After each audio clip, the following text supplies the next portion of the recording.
Celestial sapiens, Ben 10 के one of the most mysterious alien species, जिसे हमने सबसे पहली बार विटनेस किया था बेन 10 एलियन फोर्स के सीजन 1 के फिनाले एपिसोड में एलियन एक्स के रूप में। उसके काफी टाइम बाद हमें बेन 10 अल्टीमेट एलियन में सेलेस्टियल सेपियंस के home world forge of creation के बारे में पता चला। उसके बाद बेन 10 ओमनीवर्स में भी हमें सेलेस्टियल सेपियंस की पावर के बारे में काफी सारी चीजें पता चली और बाकी दूसरे सेलेस्टियल सेपियंस के बारे में भी पता चला, जिसे देखकर सभी बेन 10 फैंस का इंटरेस्ट इस एलियन के प्रति और भी ज्यादा बढ़ गया, इंक्लूडिंग मी। और हम इस एलियन के बारे में और भी बहुत कुछ जानना चाहते थे, लेकिन अफसोस बेन 10 ओमनीवर्स में हमें सेलेस्टियल सेपियंस के बारे में बहुत ज्यादा कुछ भी नहीं बताया गया। और बेन 10 ओमनीवर्स के खत्म हो जाने के बाद तो हमें सेलेस्टियल सेपियंस के बारे में ना के बराबर ही जानकारी मिली है। और बेन 10 रीबूट में भी सेलेस्टियल सेपियंस को बहुत ही कम स्क्रीन टाइम मिला था, पर मेरे अंदर के बेन 10 फैन की भूख नहीं मिटी थी और वो सेलेस्टियल सेपियंस के बारे में और भी ज्यादा जानना चाहता था। लेकिन क्योंकि सेलेस्टियल सेपियंस से रिलेटेड हमें कई सारी जानकारी नहीं दी गई और हमारे बहुत सारे डाउट्स को भी क्लियर नहीं किया गया, तो इसीलिए मेरे अंदर के बेन 10 फैन ने कहा Fine. I'll do it myself. और मैं निकल पड़ा फैन थ्योरीज बनाने। और काफी ज्यादा दिमाग और टाइम खर्च करने के बाद मेरे दिमाग में फाइनली एक ऐसी फैन थ्योरी आई जिससे हमें ये पता चलेगा कि सेलेस्टियल सेपियंस सिर्फ एक तरह के नहीं बल्कि कई अलग अलग तरह के हो सकते हैं। और इसी थ्योरी के साथ मैं आपके सेलेस्टियल सेपियंस से रिलेटेड काफी सारे डाउट्स को भी क्लियर कर दूंगा। एंड वीडियो के एंड में मैंने सेलेस्टियल सेपियंस के फ्यूजन्स को भी अच्छे से एक्सप्लेन करा है, तो वीडियो को पूरा एंड तक जरूर देखना। तो मेरी थ्योरी के अकॉर्डिंग मैंने सेलेस्टियल सेपियंस को 3 टाइप्स में डिवाइड किया है और इन 3 टाइप्स के सेलेस्टियल सेपियंस में क्या क्या डिफरेंसेस हैं, इनके क्या क्या फीचर्स हैं, इनके पावर लेवल में क्या डिफरेंस है, इनकी रैंकिंग क्या है, ये भी मैं तुम्हें अच्छे से समझा दूंगा, बस वीडियो देखते रहो। सबसे पहली कैटेगरी में आते हैं celestial sapiens like galactic gladiator, जिनके सर पे कोई सींग वगैरह नहीं होते बल्कि उनके सर से एक आग की फ्लेम जैसा कुछ निकलते हुए दिखाई देता है, जो कि दर्शाता है उनके माइंड में चल रहे कांस्टेंट फ्लो ऑफ थॉट्स को। ऐसा मेरा मानना है, क्योंकि ये सेलेस्टियल सेपियंस बहुत जल्दी डिसीजंस ले पाते हैं। आगे पर्सनालिटीज की बात करें तो इनको लेके मेरा इनिशियल थॉट ये था कि इन सेलेस्टियल सेपियन में शायद एक ही पर्सनालिटी होती होगी और शायद यही वो रीजन हो सकता है कि क्यों गैलेक्टिक ग्लैडिएटर फाइट के दौरान इतनी आसानी से और इतनी जल्दी डिसीजंस ले पा रहा था।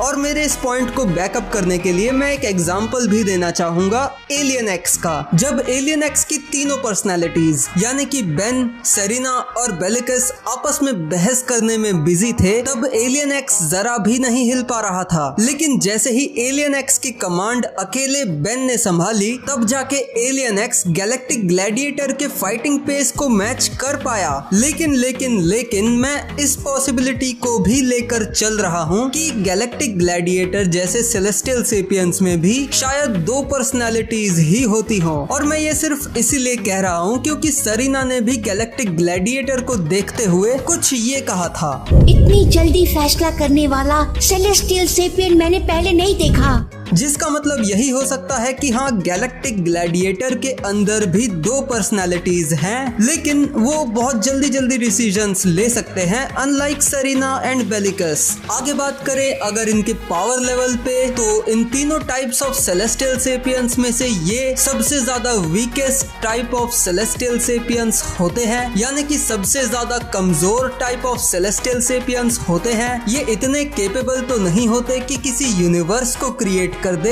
लेकिन इनके पास super strength, super speed, teleportation की पावर, अपने साइज को बढ़ाने और घटाने की, अपने शरीर को किसी भी शेप और साइज में ढालने की, खुद को हील करने की और लिमिटेड रियलिटी मैनिपुलेशन करने की पावर तो कम से कम होती ही है। और कहने को तो ये सबसे कमजोर सेलेस्टियल सेपियंस में से आते हैं, लेकिन सबसे कमजोर सेलेस्टियल सेपियंस होने के बावजूद भी ये कम से कम इतने ताकतवर तो हैं ही कि बेन के ताकतवर से ताकतवर एलियन जैसे कि 4 आर्म्स, आई गाय, वे बिग, डायमंड हेड और एटॉमिक्स तक को धूल चटा दे। एनीवेज, ये सेलेस्टियल सेपियंस बाकी सेलेस्टियल सेपियंस के मुकाबले काफी कमजोर होते हैं और इसीलिए इनकी रैंक भी काफी लो होती है और इसी वजह से इन सेलेस्टियल सेपियंस को अपने से ऊंची रैंक वाले सेलेस्टियल सेपियंस की बात माननी पड़ती है और उनके दिए गए हर एक ऑर्डर को फॉलो करना पड़ता है। इन सेलेस्टियल सेपियंस का जन्म भी बाकी किसी भी दूसरे सेलेस्टियल सेपियंस की तरह ही फोर्ज ऑफ क्रिएशन में ही हुआ था, लेकिन ये रहते फोर्ज ऑफ क्रिएशन में नहीं है बल्कि ये किसी न किसी यूनिवर्स के अंदर रहते हैं। ठीक वैसे ही जैसे कि गैलेक्टिक ग्लैडिएटर और स्टार बियर्ड उन कुछ गिने चुने सेलेस्टियल सेपियंस में से हैं जो कि फोर्ज ऑफ क्रिएशन में नहीं बल्कि हमारे यूनिवर्स में मिल्की वे गैलेक्सी के अंदर रहते हैं। और ये चीज तो मैं बना के भी नहीं कह रहा, ये तो ऑफिशियल फैक्ट है। एंड फाइनली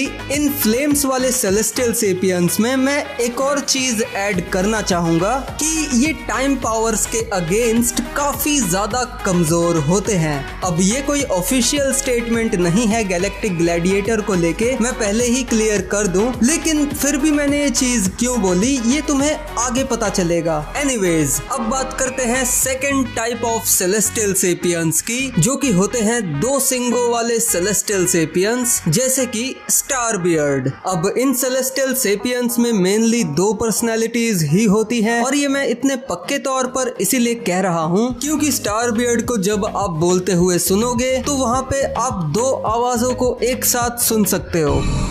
क्या तुम्हें लगा कि हमें पता नहीं चलेगा कि तुमने अपने एलियन एक्स से पूरे यूनिवर्स और उसके अंदर की हर चीज को बदल दिया है?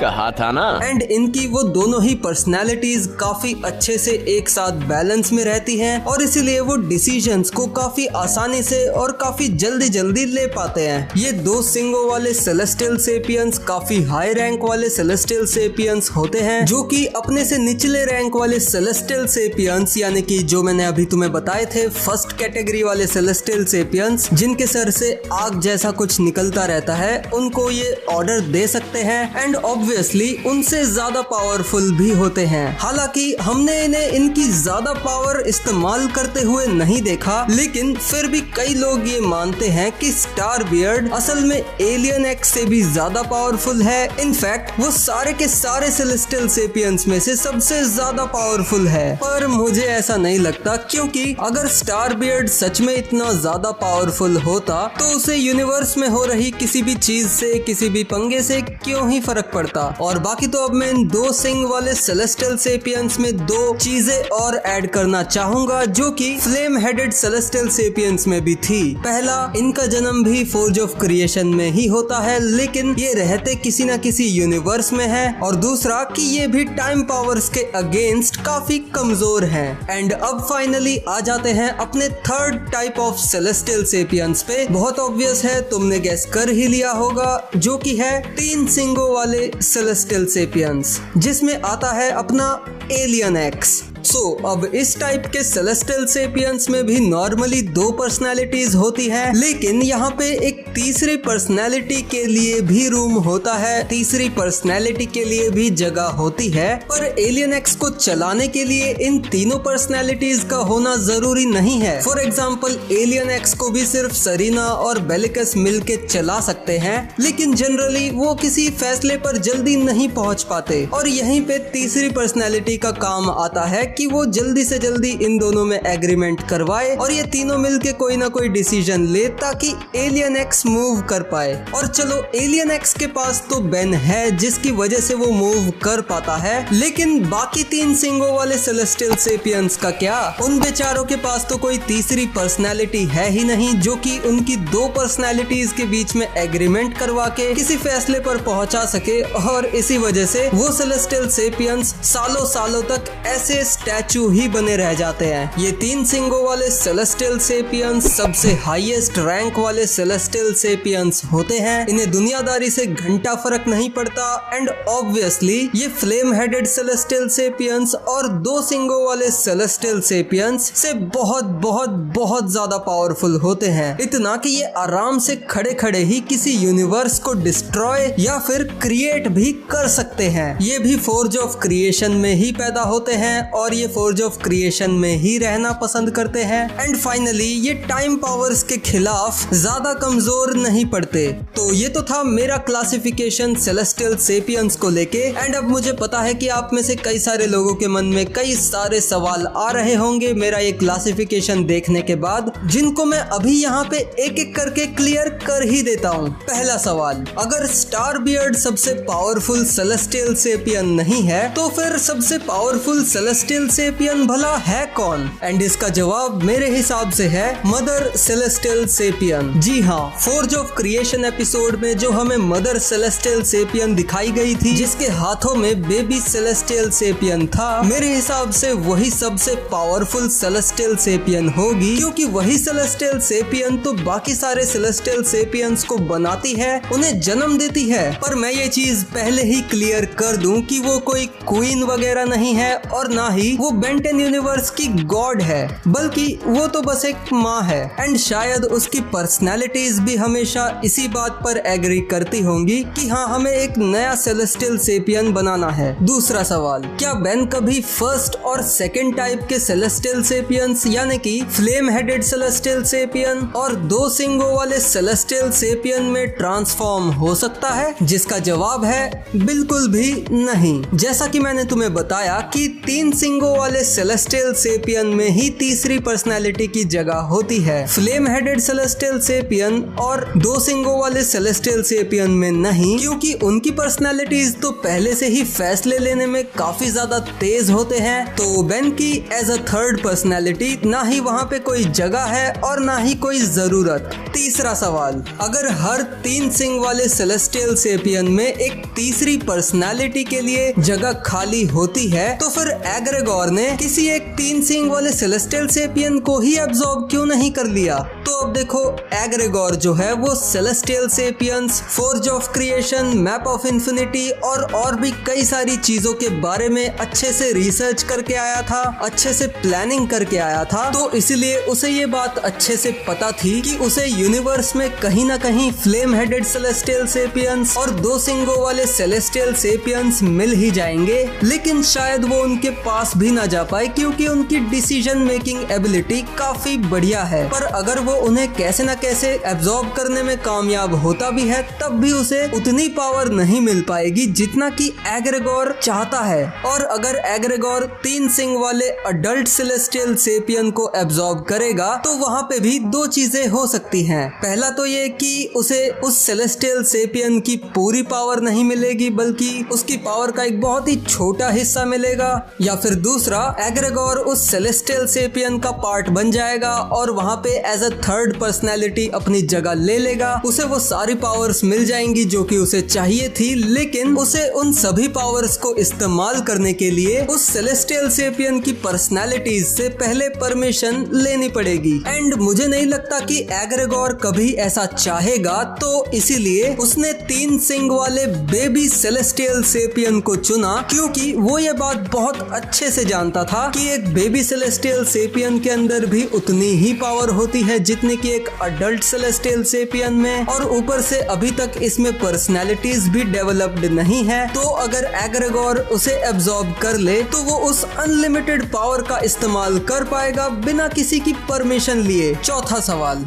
एटॉमिक एक्स, बेंटन रीबूट का इवल एलियन एक्स और एलियन वी इतने कमजोर क्यों थे? तो देखो, एटॉमिक एक्स के सर पे भले ही 3 सिंग थे, लेकिन क्योंकि वो एक हाफ सेलेस्टियल सेपियन था, यानी कि आधा सेलेस्टियल सेपियन था, तो इसलिए उसकी पावर भी ऑब्वियसली आधी ही होगी। या फिर मुझे तो ऐसा लगता है कि एटॉमिक एक्स गैलेक्टिक ग्लैडिएटर के जितना पावरफुल होगा, क्योंकि एटॉमिक्स के अंदर बेन के अलावा और कोई भी पर्सनैलिटी नहीं है। या फिर मैक्स टू मैक्स एटॉमिक एक्स स्टार बियर्ड के जितना पावरफुल होगा, और ये टाइम पावर्स के अगेंस्ट काफी ज्यादा कमजोर भी है। इसे टाइम पावर्स के थ्रू मिटाया भी जा सकता है। थोड़ी देर पहले मैंने आपसे ये कहा था कि फ्लेम हेडेड सेलेस्टियल सेपियंस और 2 सिंग वाले सेलेस्टियल सेपियंस टाइम पावर्स के अगेंस्ट वीक हो सकते हैं, ऐसा मेरा मानना है। लेकिन मैंने ये नहीं कहा था कि टाइम पावर्स के थ्रू इन्हें मिटाया भी जा सकता है। पर एटॉमिक एक्स के केस में ये पॉसिबल इसीलिए है क्योंकि एक तो एटॉमिक एक्स के आधे सेलेस्टियल सेपियन होने की वजह से वो पहले ही टाइम टाइम पावर्स के सामने काफी कमजोर है और ऊपर से वो आधा एटॉमिक्स भी है, तो इसीलिए उसे टाइम पावर्स के थ्रू टाइमलाइन से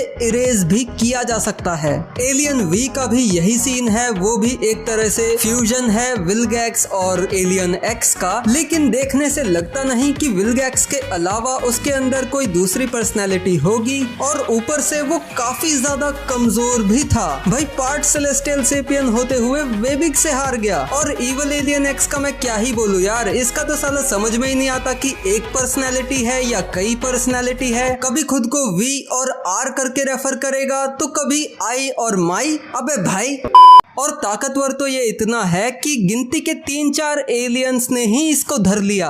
घात में मिला रहा है हमारी इज्जत को बहन। मतलब यार रीबूट ने तो एलियन एक्स को एकदम ही डाउनग्रेड करके रख दिया है। तुम्हें दूर वो धुंधली रोशनी दिख रही है? एक स्टार? दरअसल वो यूनिवर्स है। तो फिर वो क्या है? वो उसके बाद वाला यूनिवर्स है। मुझे वो बिल्कुल पसंद नहीं। वहाँ का फिजिक्स बिल्कुल उल्टा है। क्या किया यार तुम लोग ने, क्या मजाक किया। सेलेस्टियल सेपियंस को हमें बेन 10 में बहुत ही कम बार दिखाया गया है और इनके बारे में हमारे पास ज्यादा जानकारी भी अवेलेबल नहीं है। ये काफी मिस्टीरियस है, तो सिर्फ इसीलिए उनके लोर को एक्सपेंड करते हुए मैंने ये थ्योरी वीडियो बनाया। और इस थ्योरी वीडियो को बनाने में मुझे काफी मुश्किलें आई, काफी चैलेंजेस आए और काफी मजा भी आया। एंड उम्मीद करता हूँ कि आपको भी ये थ्योरी सुनकर मजा आया होगा। एंड अगर आप मेरी थ्योरी से एग्री करते हो तो इस वीडियो को दबा के लाइक जरूर करना, क्योंकि भाई मेहनत भी बहुत ज्यादा लगी है। और अगर आपको मेरी थ्योरीज में कहीं कुछ गलतियां लगती है तो आप बेझिझक मुझे कमेंट सेक्शन में बताइए। और बाकी तो यार सिर्फ सेलेस्टियल सेपियंस ही बेन 10 में अकेले बहुत ज्यादा मिस्टीरियस नहीं है, उनके अलावा भी और भी कई सारी मिस्टीरियस स्पीशीज हैं जिनको तुम राइट वाली वीडियो पे क्लिक करके देख सकते हो। एंड हाँ, जाते जाते सब्सक्राइब जरूर कर देना।